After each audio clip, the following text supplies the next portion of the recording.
Welcome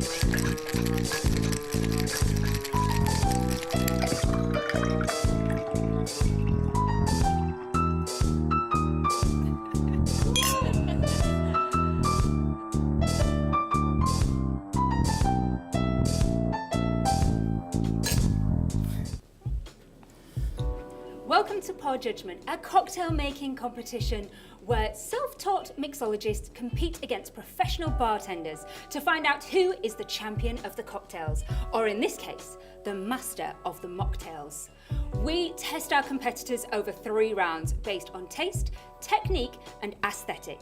And this week we are shaking things up because it is all about the mocktail.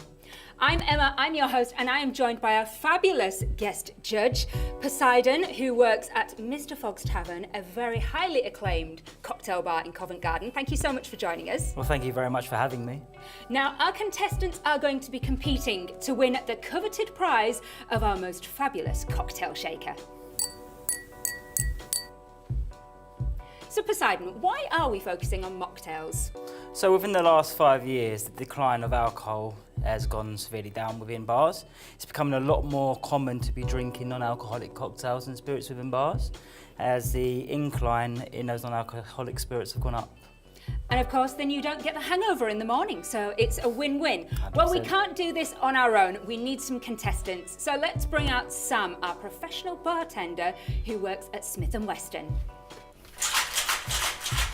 Hello. Hi, Sam. Hi, thank you so much for joining us. Professional bartender, what inspired you to start mixing up cocktails and mocktails? I really sort of fell into the role about 12 years ago and just fell in love with it straight away. I think there's like a buzz behind the bar and like a really absolute slam bar on a Saturday night you don't really get anywhere else. Oh, I love it, the high of That's working it. behind the bar. And what is your favourite mocktail? Ooh, probably like a pina colada. I still think like it hits that.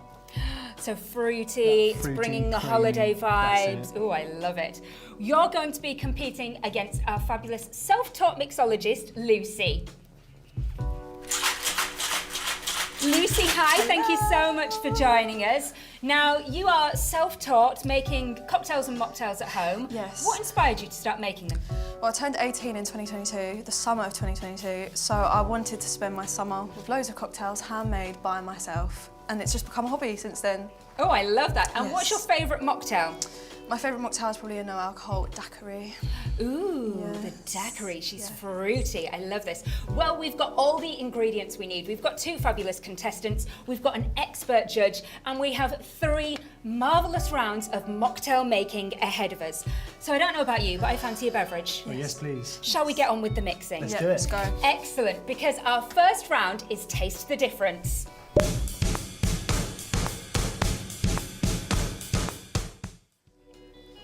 Contestants will be given 3 minutes to prepare a mocktail mojito, giving them the chance to infuse their own special je ne sais quoi into the mix.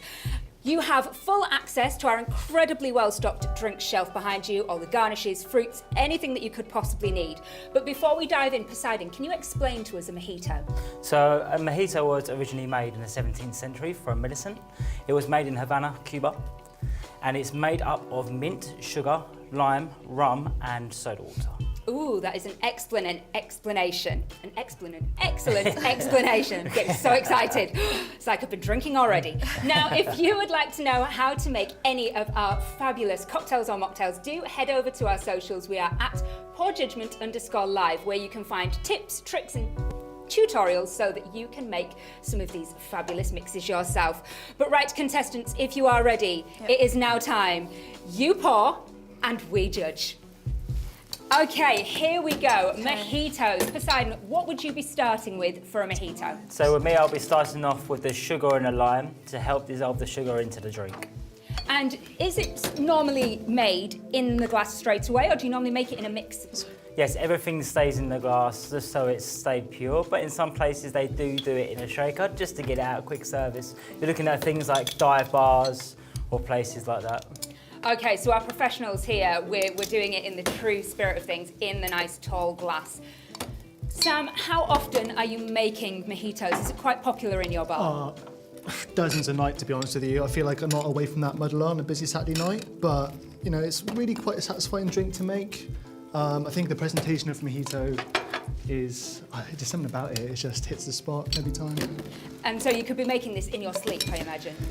I am half asleep half the time, I think. At 1 a.m, when I've been on the bar for 6 hours, I feel like I am half asleep, but... Well, I'm glad you're awake this afternoon and live with us. Okay, you're adding something different in there. Are we having a twist on the mojito? So I'm adding some blackberries in here. Because we're losing the rum in the mojito for the mocktail, I feel the blackberries just give it a sort of elevation and sort of bit of a twist, I guess. Sort of bring the drink back up so it's not just too flat for soda water. Excellent, I like that. How about you, Lucy? Are you going quite traditional in your mojito? Yes, I haven't got a twist in this one. I am going for the more traditional with the mint and the lemon and the sugar. Lemon, lime and the sugar.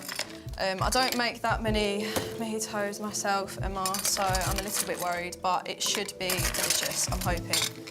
And what characteristics are we particularly looking for, Poseidon, when it comes to the judging of these? Well, the characteristics that we're looking for is a real nice, minty, fresh flavour. You've got to have the balance between the sugar and the citrus. In this case, it will be the lime. Anything too much of either, anything too little will either overpower or depower the cocktail itself.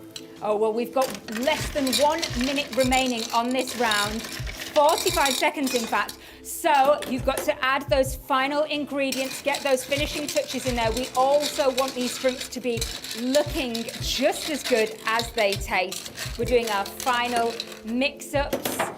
Less than 30 seconds remaining. Get your final ingredients in there. Oh, Lucy's looking a little bit panicked. You okay, Lucy? He's nicked the soda water. Oh, no! That's what I need it. It's all right. Quick, Got Sam, my pass eyes. up the soda water. We can't be having you interfering with Lucy's process here. We are down to the last 10 seconds here. 7, 6, 5, 4, 3, 2, 1. That's it. That is time. Please place your drinks to the front of your bar areas. These both look absolutely fantastic. I don't know about you, Poseidon, but I'm very excited to get into the judging.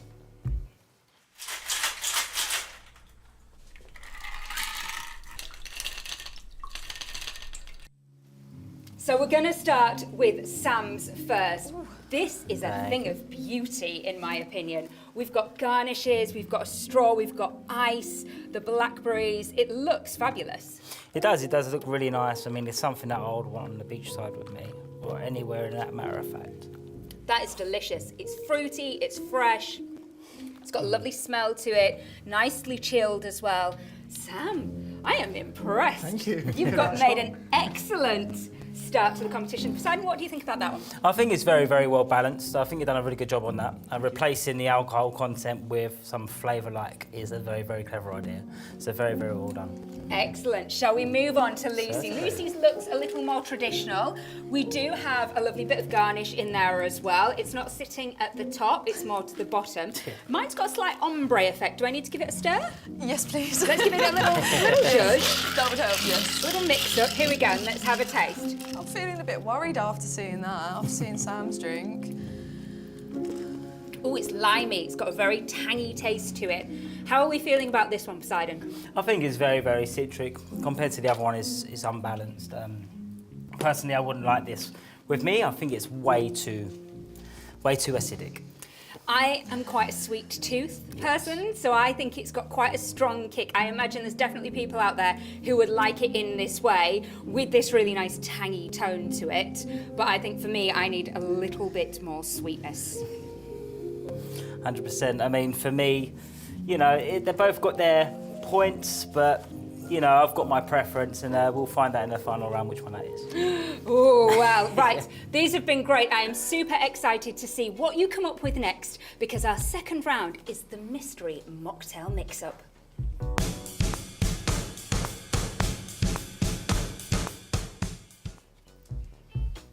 Contestants will have just 4 minutes to create 2 low-alcohol gin-based cocktails. They'll also be given a box of mystery ingredients. So they will have to create their 2 cocktails, and if I'm honest, gin is not my favourite, so they've got a little bit of hard work ahead of them to win me over. But firstly, we've been lucky enough to be given our gin from the lovely Maidstone Distillery, and they're going to tell us a little bit more about it.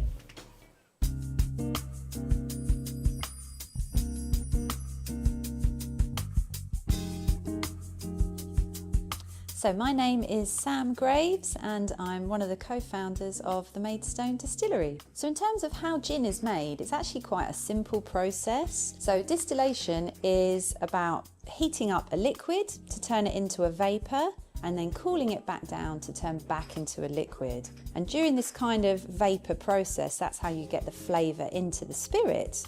So we use our still here. The copper is a really important part of making gin. So when you're creating an alcohol in a still, you do create sulfites in the process. These don't add a very good flavour to the finished product. And the copper is the really important part of the process. It attracts the sulfites to the copper, almost like a magnet. So the sulfites don't travel through with the vapour into the finished product. What we've done here is this is a London Dry Gin essence. So it's kind of like a high strength version, like a concentrate of a gin. So that cap allows you to measure 5 millilitres. So it's really like a splash that goes into your glass. Then you top it up with a full bottle of tonic to get a low alcohol serve at the end. So in terms of technically how it's made, this is actually 46%. So in gin terms, that's quite high, but you need such a small amount of it to make a delicious tasting gin that the eventual serve is a low alcohol version. How fascinating. Well, I can't wait to try it now. I think gin might be starting to win me over. So contestants will not only have the fabulous gin essence from Maidstone Distillery to mix into their cocktails, they will also have their marvellous mystery boxes of ingredients and also access to our full drink shelf behind them. So, shall we get on with the mixing? Yes. Okay, you pour and we judge.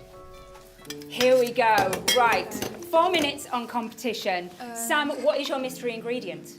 Ginger, I think we have today. Ginger, Yes, gin definitely and ginger. Gin What and a ginger. combination. Poseidon, is gin and ginger quite a traditional combination? In terms of traditional, in terms of medicine, yes. Ginger has a lot of components in it that they used to use back in the day for medicinal purposes, same as lemon and lime. So in that term, yes, but to be paired with gin, there's only a few cocktails that I know off by heart that are gin and ginger. Ooh, and Sam, are you going for a traditional gin and ginger cocktail? Is this what you're basing your drink on? That's it. So I'm going to try and attempt a London Mule today, which is essentially your Moscow Mule, but with gin instead of vodka. Excellent. Lucy, how about you? How are you feeling about the ginger? Is this something you work with a lot at home? No, I can't say I'm a fan of a ginger drink, but I do know that my granddad does drink some ginger, like a beer, so I'm hoping that I can be inspired by my granddad today and kind of make this taste good for you guys. Excellent, I love that.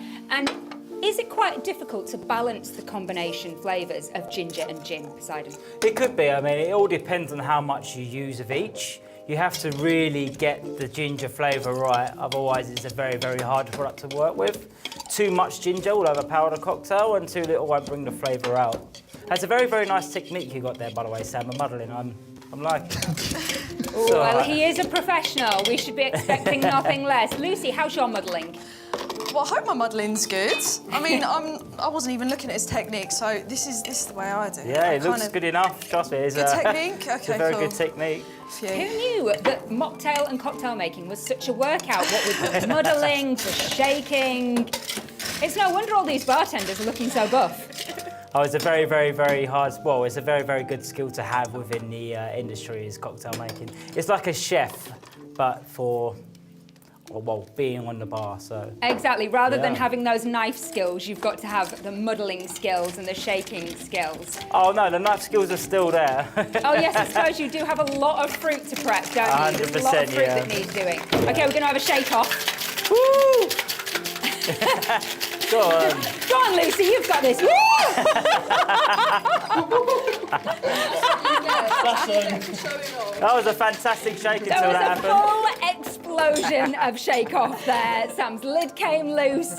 He's wearing quite a lot of his cocktail. It's very, very dramatic over here. Luckily for me, I'm still perfectly dry, so we're going okay. It's getting very exciting in the Poor Judgement bar area. I was going to say, Emma, I'm lucky I'm not on your side. Lucy's doing her pouring. She's chilled her glasses with ice. I have. Would this be quite an important glass choice when you're making a cocktail, Poseidon? So the glass choice depends on the cocktail you're making and how you want to portray it. For me, if I was to use a coupette or a martini glass, it always has to be chilled. I never normally like to put ice inside of my drink, inside of a martini or coupette, considering the volume. However, we can make an exception now, considering that the martini glass is actually quite large. Exactly. And it's not chilled. And it's in. There's no going back now, Lucy. The ice is in there. We're going to have the ice.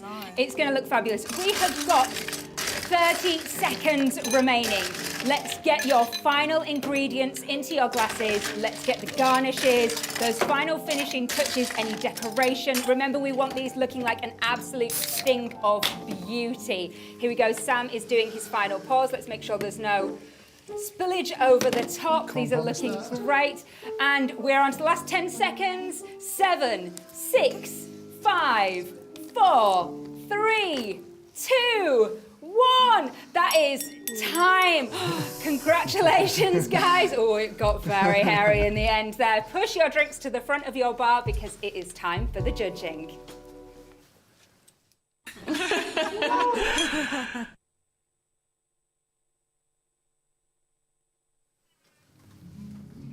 Okay, we're going to test out Lucy's drinks first. Lucy, tell us a little bit about your cocktail.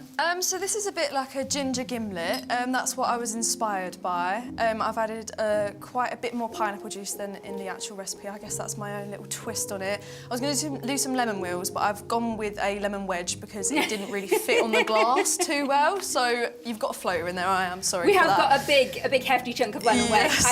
I'm not mad about it.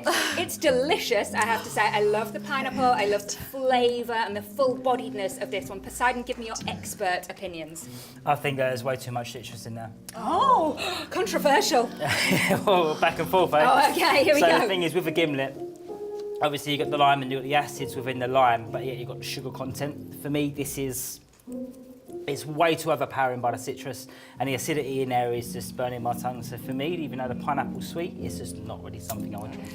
Oh, you see, I think it's because my lack of knowledge. I don't know what a gimlet is supposed to taste like, so I quite enjoyed it. So you're all right, Lucy. Oh, You're good in my thank you, books. Emma. Thank Here you. we go. Sam, let's have a taste of Thank these. We had a you. little bit of a garnish breakage on the top. Let's have a try. Ooh, this one's very different. So this one's got quite a kick to it with the ginger. You really get that ginger taste coming through. Can I take this home? Oh, high praise indeed. That's a very, very good meal. Very, very good non-alcoholic meal. Well done. That is excellent. Oh, very good. You see, we've got very different opinions on this round, Poseidon. But did you know that Maidstone has got a long history with gin? Oh, really? It does. And so the lovely people at Maidstone Distillery are going to tell us all about the history of gin and how it's made.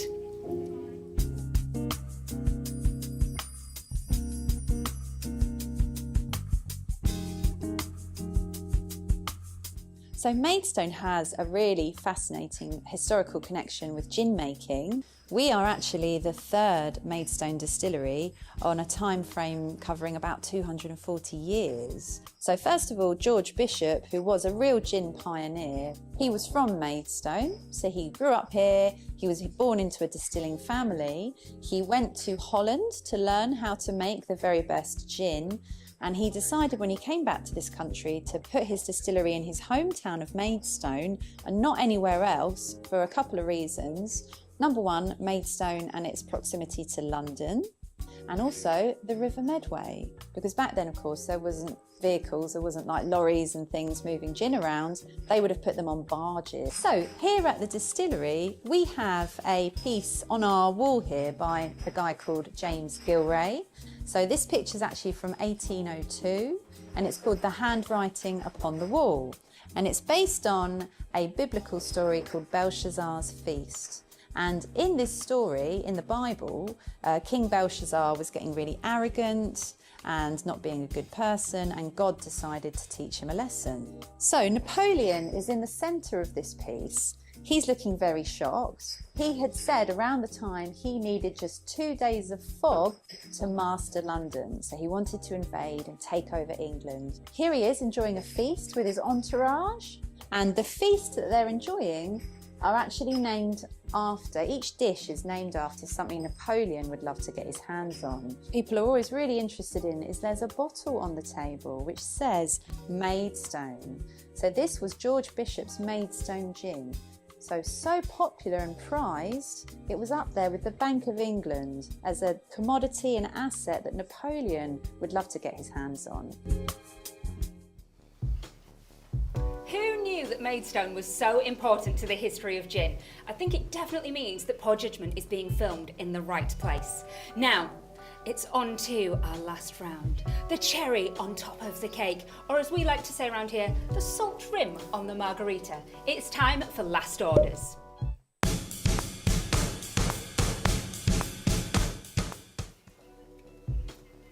Contestants will have to shake together a mouth-watering mocktail that personifies the perfect beach day. I'm thinking about sand in between my toes, the sun gently warming my skin, the sound of glass tinkling in, the ice tinkling in the glass. Oh, this is going to be absolutely fabulous. Guys have been given your own ingredients. You went out and bought your own ingredients with your budgets. You've also got full access to the drink shelf behind you, as well as all of the garnishes on there. So you can put whatever you want into here. You have also been given very special glasses to mix your cocktails in. I'm excited to see what you do for this. So for the final time, you pour and we judge. Okay, here we go. Right, Sam, talk to me about your special ingredients. So today we have some jalapeno and some tahini as well. So we're going to go for a nice spicy margarita today. Ooh, a spicy margarita Spicy margarita. mocktail. Definitely bringing the holiday vibes. What is your perfect beach day? My perfect beach day? I'm more of a pool guy, to be honest. Oh, So we're not by the beach, we're by the pool. Okay. No, I'm not a fan of the sand, but pools all day. Next to the pool, and what are you drinking? Pina colada. Pina colada, Yeah. classic. Okay. How do we feel about a spicy marg mocktail, Poseidon? Yeah, I love a spicy marg as it is. As a mocktail, I think I'll enjoy it even more, considering I could probably drink more. So, it's... All the flavours without the hangover. That's it. That's exactly what we all want right now. It sounds perfect. Lucy, what Yes. special ingredients did you bring with you? Well, I bought some passion fruit, some pomegranate, and then my own juice that I've made, which is like a pomegranate, blackberry, passion fruit juice that I'm going to add in with that. And I'm going for a pomegranate rum punch. Okay, a special pomegranate rum punch Yes. with Lucy juice. Lucy juice, yes, Lucy juice, exactly, I yes. love this, but add in the Lucy juice. Yes. What's your favourite type of beach day? What are you doing? My favourite type of beach day is with a fruity drink in my hand, with an umbrella in it and all of the garnishes, on the beach, reading a book, I think. Oh, a girl after my own heart. I need a good Yes. book and an umbrella in my drink. Yes. I feel that for Poseidon, our expert judge, an umbrella in the drink might be an ick. Is Well, it an ick to have an umbrella in my drink? Well, it could be an ick for me, in all honesty. It all depends really where I am and what I do. Okay, we're shaking. Literally in our boots and in our cocktails. We're hoping that there's no explosions in this round. Take cover, Emma. Make sure you take cover now. We are down to our final minute. Think about those last ingredients, those finishing touches, any decoration that you're going to put onto your glasses. What are you doing here, Sam? Explain this. Jazzing up my Nicanora glass. It's a bit of tahini. Now, you don't want to get this in your mouth too much, but I think it just adds a bit of A little bit of spice, but not too much. it's more for the aesthetic than the Exactly, it taste. gives the beautiful aesthetic. Lucy, it is looking gorgeous over there. That colour is so vibrant. We're down to our last 20 seconds here. Let's get those poured. Let's make sure, oh, we're fighting over utensils. Let's make sure that we've got everything we need for those last finishing touches. Last 10 seconds, here we go. 7, 6, 5, 4, 3, 2, 1. And that is time. Oh, we've had things falling out of the drinks. Well, these both look incredible. You have absolutely outdone yourselves. Please push your drinks to the front of the bar area because it is now time for the judging. I cannot wait.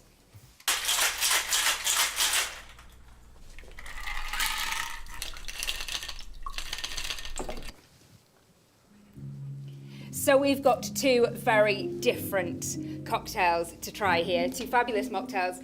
Honestly, I'm obsessed with these little octopus glasses. Thank you. They are beautiful. Right, this is a very interesting looking drink. We've got the decoration up the side, we've got a little pom-pom. How are we feeling about the aesthetic of this one, Poseidon? Very fireworky. It is like a little firework. I love this. Right, let's have a taste. May I recommend you try it with the tahini as well as without? Oh, it's got quite a kick without the tahini on the side. Okay, mine's quite spicy without going in for the additional spice. How do you feel about that one? I mean, I like it without the tahini. I think it's just as good. I don't really feel the spice without. Let's try it with. Yes, 100% better with. Okay. However, I think it's a very, very good cocktail. You see, for me, I can taste a lot of jalapeno juice. So it's got an almost pickle-like quality to it that I'm not quite sure of. Lucy, she just knows me. She's put a pink flamingo in my drink. This is just adorable. I love this. Let's have a try. I'm hoping to redeem myself in this round. See, this is fruity, this is tangy. I think it could have a little bit more depth in there. What are your thoughts, Poseidon? It definitely can do with a bit more depth. I think it's too light, too fragrant. I think it'd be a bit more refreshing. Okay, I think it's nice and refreshing. It is nicely chilled as well. I do think there is a little something missing. What would you have added to that? Probably some lime juice or something whole, maybe even put a bit of orange juice in there, a bit more sugar, just so it's got a bit more body to it. A little bit more body. Okay, well, you have both done an excellent job in each of the rounds. You've worked incredibly hard. It's now time for our special little judging chat, Poseidon. Let's throw all the way back to our mocktail mojitos at the very start of the show. We had two very different options. We had one with the blackberries in, we had one which was much more traditional. What were your thoughts on that first round? My thoughts on the first round was it was a very, very good round for both contestants. But in regards to changing one thing for another, it was a very, very good decision for me to have that in the bag. So. And then in the second round, our mystery mocktail mix-up, we threw in ginger and gin into the mix. Yes. How do you think our contestants really worked with those two ingredients? I think it was a very, very close affair there, very, very close contest. I think it was a very good sort of depth within cocktails for both sides. But for me, there is one. I'm not going to tell you which one, but yes. Ooh, and then our final round, I think we were, again, very torn. These were very different cocktails, very different, flavours to them. How do you think they did in this final round? Well, for me, I've got to ask myself the question, will I drink any of these beside the beach? Now, a spicy marg for me beside the beach is a no-go, and to be honest with you, this one lacks depth. So, in all honesty, I'm torn between both of them from the first two cocktails, disregarding the last two. Okay, right. Harsh but fair, harsh but fair. Let's hand out some fizz to everybody because it is almost time to announce the winner of this week's episode. You have made some absolutely marvellous mocktails, but only one of you can take home the prize of our coveted cocktail shaker. I'm so glad that Poseidon gets to make this decision and not me. Poseidon, who is our winner? And today's winner is... Sam. Sam, congratulations. Both of you come join us. Commiserations, Lucy. You had some exceptional mocktails in your rounds. As our self-taught mixologist, I think you've done an absolutely sterling job. Thank you. Okay, Sam, here you go. Here is your incredible prize. Treasure it forever. It is our amazing, coveted cocktail shaker. Are you going to be mixing in it? Oh, absolutely, yeah. That'll be on the bar with me every Saturday night now. I love it. Thank you to both of our amazing contestants. Obviously, I could not have done it without our expert judge, Poseidon. We also need to thank our fabulous sponsor, Maidstone Distillery, and most of all, to you at home. If you've enjoyed watching, please check out our socials. But cheers! Cheers. Well done, guys.